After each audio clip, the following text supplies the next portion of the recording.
Le Paraguay, c'est le petit paradis d'Amérique du Sud avec 0% d'impôts, et même si on n'en entend quasiment jamais parler, ouvrir un compte bancaire au Paraguay reste une solution intéressante pour protéger vos fonds, mais aussi et surtout pour profiter de tous les avantages qu'il y a sur place. Dans cette vidéo, je vais vous montrer les avantages mais aussi les inconvénients d'avoir un compte au Paraguay. Je vais aussi vous montrer comment ouvrir un compte bancaire au Paraguay, et pour finir, je vous présenterai les meilleures banques au Paraguay ainsi que les pièges à éviter. Mais d'abord, abonnez-vous pour ne pas louper les prochaines vidéos. Avant de commencer, j'aimerais d'abord dire que si vous êtes encore résident fiscal en France ou dans un pays d'Europe, vous devez déclarer tous les comptes bancaires que vous détenez à l'étranger à la France. La quasi-totalité des pays d'Europe exige que vos comptes bancaires détenus à l'étranger soient déclarés. Si vous ne le faites pas, c'est illégal et vous risquez de lourdes amendes. Donc si vous êtes encore résident fiscal en France ou en Europe, déclarez bien tous vos comptes. Mais à partir du moment où vous n'êtes plus résident fiscal en France et que vous êtes résident fiscal au Paraguay, vous n'avez plus l'obligation de déclarer vos comptes car vous n'êtes plus soumis à la loi française mais à la loi paraguayenne. Maintenant, on va passer aux avantages d'avoir un compte bancaire au Paraguay. Le premier avantage majeur, c'est que les banques paraguayennes ne participent pas au CRS. Qu'est-ce que le CRS? Le CRS, c'est un système international mis en place par l'OCDE qui force les banques à automatiquement transmettre vos données bancaires à l'administration fiscale de votre pays. Donc, si vous êtes résident fiscal en France ou dans un pays d'Europe et que vous avez des comptes dans des banques qui sont CRS, ne cherchez pas, la France est déjà au courant de tout parce que les banques transmettent automatiquement vos données à l'État. Même chose si vous êtes dans un pays d'Europe. Mais au Paraguay, les banques ne participent pas au CRS, c'est-à-dire que les banques paraguayennes ne partagent pas vos données bancaires avec les autres pays. Vos données restent confidentielles. Et les banques paraguayennes ne partagent pas non plus vos données bancaires avec l'État paraguayen. Le secret bancaire est présent à plusieurs niveaux. Je vous mets ici la carte des pays qui ne sont pas CRS. Donc, comme vous voyez sur cette carte, le Paraguay est non CRS, les États-Unis non plus, et il y a aussi quelques pays d'Europe qui ne sont pas CRS, mais ça devient de plus en plus rare d'avoir des pays qui protègent vos données bancaires et qui ne les partagent pas. Et dans un monde où il y a beaucoup de surveillance et de contrôle, avoir un compte bancaire dans une juridiction non CRS comme le Paraguay est, je trouve, pour moi, un avantage. Donc voilà, le premier avantage, le Paraguay, les banques paraguayennes ne participent pas au CRS et vos données restent confidentielles. Ensuite, deuxième avantage, au Paraguay, vous pouvez ouvrir et posséder des comptes en dollars. La monnaie locale ici, c'est le guarani, mais les banques proposent aussi des comptes en dollars américains bien sûr. L'avantage, c'est que ça vous permet d'effectuer et de recevoir des virements internationaux via le réseau SWIFT. Donc, envoyer les fonds que vous avez sur un compte en Europe vers un compte paraguayen. Et ensuite, ça vous permet aussi de stocker du dollar pour protéger vos économies contre la dépréciation de la monnaie locale, du guarani, qui n'est pas une devise très forte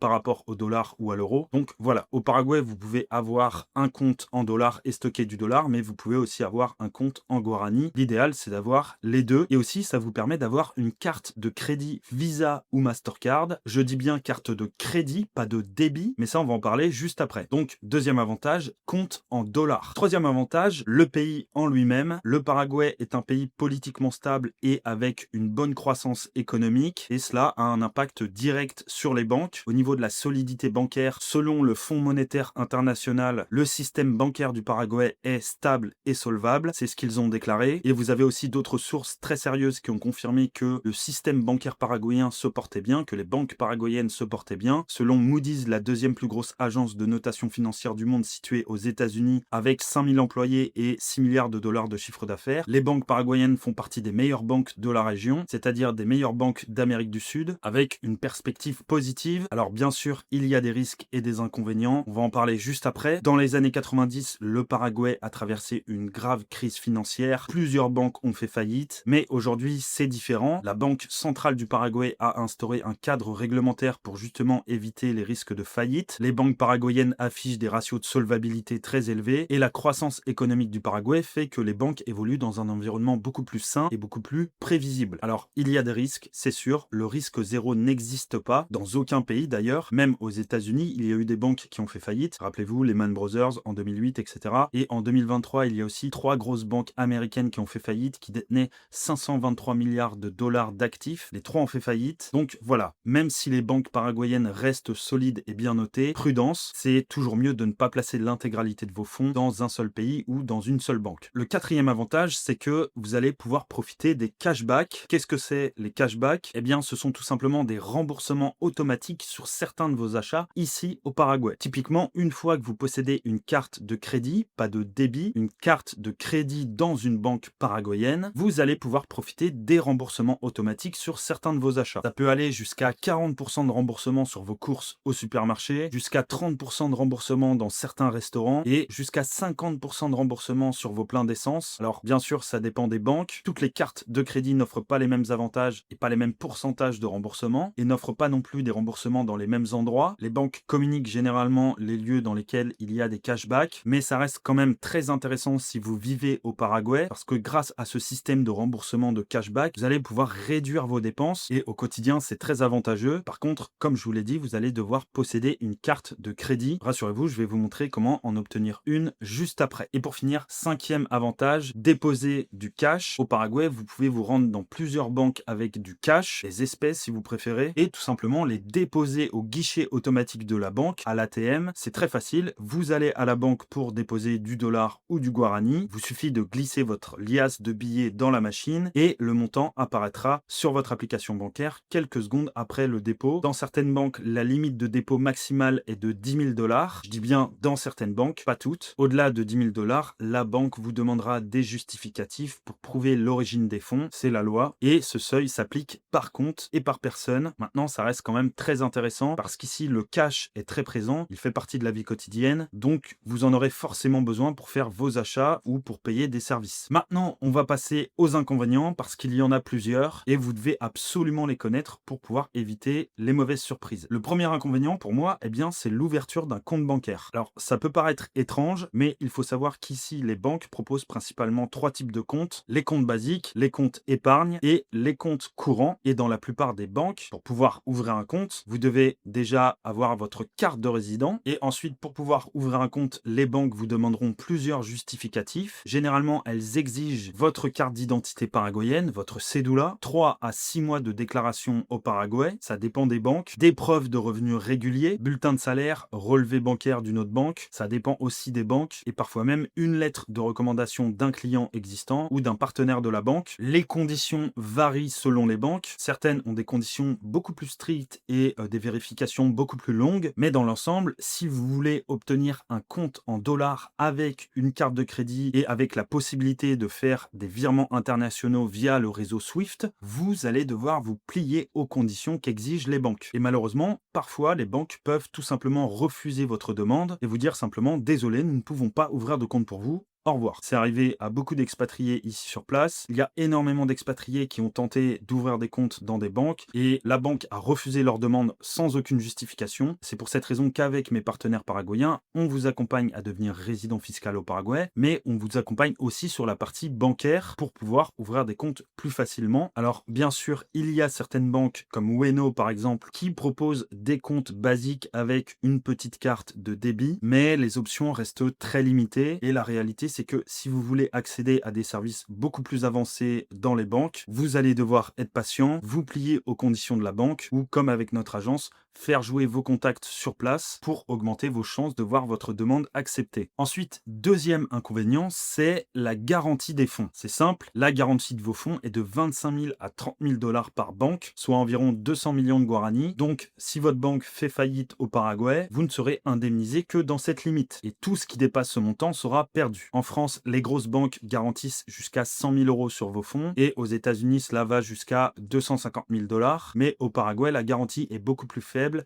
25 à 30 000 dollars. Après, comme je vous l'ai dit, même si le risque zéro n'existe pas, le FMI, le Fonds monétaire international, a déclaré que les banques paraguayennes étaient solides. Moody's, la deuxième plus grosse agence de notation au monde, a aussi déclaré ça. Et beaucoup d'étrangers, argentins, brésiliens, boliviens et même européens, viennent placer leur argent dans des banques paraguayennes. Donc, même s'il faut rester prudent, les banques traditionnelles paraguayennes sont actuellement solides. Et puis, comme le pays va globalement dans la bonne direction, que ce soit politiquement et économiquement, c'est assez rassurant. Et pour finir, un dernier inconvénient, c'est l'obligation de prouver l'origine des fonds lorsque vous faites des virements internationaux. Typiquement, si vous faites un virement depuis votre compte bancaire en Europe vers un compte bancaire paraguayen, non seulement les banques en Europe vous demanderont de justifier le motif du transfert, vous demanderont aussi des preuves et des justificatifs, surtout si le montant est élevé. Sortir votre argent d'Europe, c'est très compliqué, et d'ailleurs ça se complique de plus en plus, mais à l'arrivée, les banques paraguayennes vous demanderont aussi de prouver l'origine des fonds, avec des justificatifs, etc. Donc ça peut faire peur à certains. Rassurez-vous, si vous voulez transférer des fonds que vous avez dans une banque en Europe pour en stocker une partie dans des banques au Paraguay,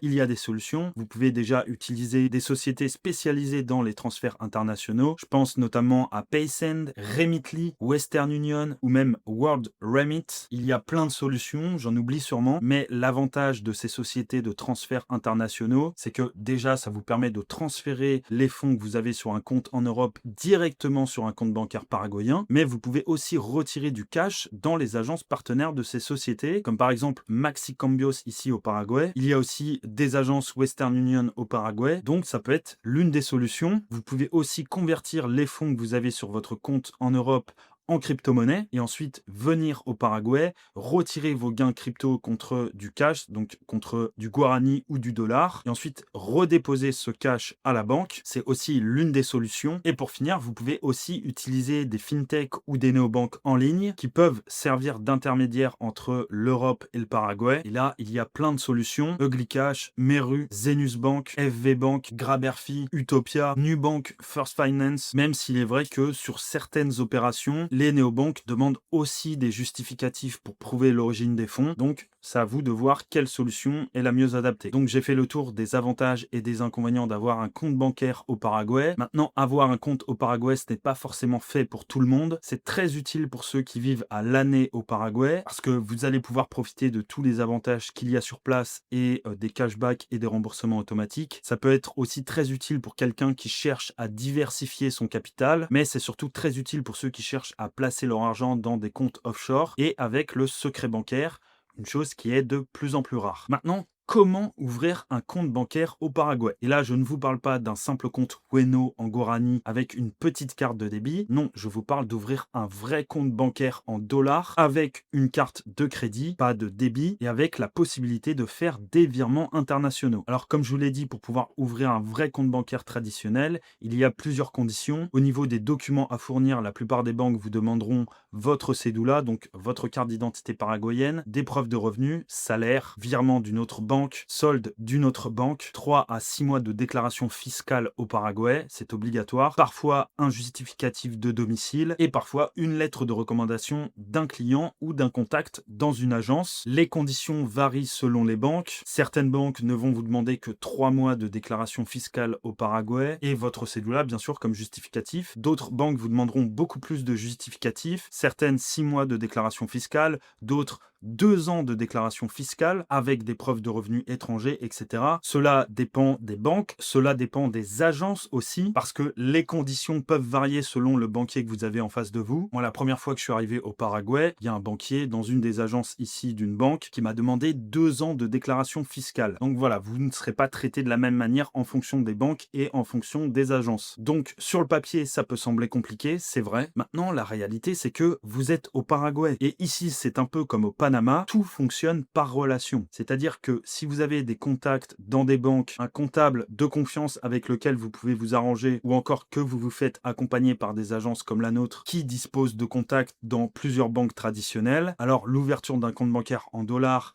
l'obtention d'une carte de crédit et la possibilité de faire des virements internationaux sera beaucoup plus rapide et nettement moins compliqué parce que votre dossier sera traité différemment. Vous êtes au Paraguay et ici, beaucoup de choses fonctionnent par contact et par relation. C'est la réalité. Maintenant, je vais vous présenter les meilleures banques que je vous recommande au Paraguay. Alors, j'ai choisi ces banques en fonction de plusieurs critères: la solidité financière, les cartes de crédit et leurs avantages, les services digitaux et la facilité d'ouverture d'un compte. Bref, les critères qui pour moi font que ce sont les meilleures banques. La première banque que je vous recommande, c'est Itaú. Itaú, c'est une banque brésilienne, mais avec une grosse filiale présente au Paraguay et elle est aussi présente dans 18 pays du monde. C'est aujourd'hui l'une des banques les plus modernes et les plus solides du pays et même d'Amérique latine. Il y a des agences Itaú un peu partout au Paraguay et pour moi, elle coche pas mal de cases. Elle est solide financièrement. Les services digitaux sont assez modernes, notamment l'application mobile. Leur carte de crédit offre aussi pas mal d'avantages et un bon taux de remboursement sur certains achats et dans pas mal d'endroits aussi. Et l'ouverture de comptes en dollars et l'accès aux cartes de crédit est, je trouve, beaucoup plus simple que dans les autres banques. Donc c'est pour ça que je vous recommande Itaú. Une autre banque que je vous recommande, c'est Ueno. Ueno, c'est une banque paraguayenne. Alors oui, je sais, ce n'est pas la banque la plus solide ni la banque la plus fiable du Paraguay, mais c'est la banque la plus accessible pour les étrangers parce que vous avez simplement besoin d'une cédula pour pouvoir ouvrir un compte en Guarani et avoir une carte de débit chez Ueno. Donc c'est quand même très intéressant. Et c'est aussi la banque la plus utile au quotidien parce que c'est l'une des banques qui offre les cashbacks les plus élevés. Chez Ueno, ça va jusqu'à 40% de remboursement sur certains de vos achats. Donc je l'ai mis deuxième parce que même si elle n'a pas la solidité financière des banques traditionnelles au Paraguay, c'est la banque la plus pratique et la plus accessible pour un étranger et celle qui offre le plus d'avantages au quotidien. Ensuite, une autre banque très intéressante, c'est Banco Familiar. C'est une banque paraguayenne et c'est probablement, après Itaú, la banque la plus accessible, si ce n'est la plus accessible, pour pouvoir obtenir un compte bancaire en dollars et une carte de crédit. C'est une banque qui, pour moi, offre un service client supérieur aux autres. C'est ce qui la différencie et elle propose des cartes de crédit variées avec des cashbacks intéressants. Donc, ça reste quand même une option très intéressante à aller chercher. Ensuite, je vous recommande la banque Renebe, Genebe en français. C'est aussi une banque solide et bien implantée. C'est une banque paraguayenne. Elle propose aussi des comptes en guarani et en dollars, ainsi qu'une gamme complète de cartes de crédit. En termes de conditions pour ouvrir un compte, elle est plus stricte que les banques que je viens de vous citer juste avant. C'est une banque qui vous demandera plus de justificatifs, mais ça reste une option très intéressante qui offre pas mal d'avantages. Et pour finir, la banque que je vous recommande aussi, c'est Sudameris. C'est la banque la moins accessible de ce top 5, mais c'est une banque paraguayenne historique qui existe depuis plusieurs décennies. C'est la plus grande banque du pays en termes d'actifs. C'est une banque très appréciée des particuliers mais aussi des entreprises. En revanche, comme je vous l'ai dit, l'accès au compte n'est pas simple. C'est une banque qui est connue pour être beaucoup plus stricte que les autres banques au moment de l'ouverture, mais ça reste une option intéressante si vous cherchez une solution fiable. Voilà, je vous ai donné mon top 5 des banques au Paraguay. Bien sûr, il y a plein d'autres banques, BNF, Continental, Banco Rio, Basa,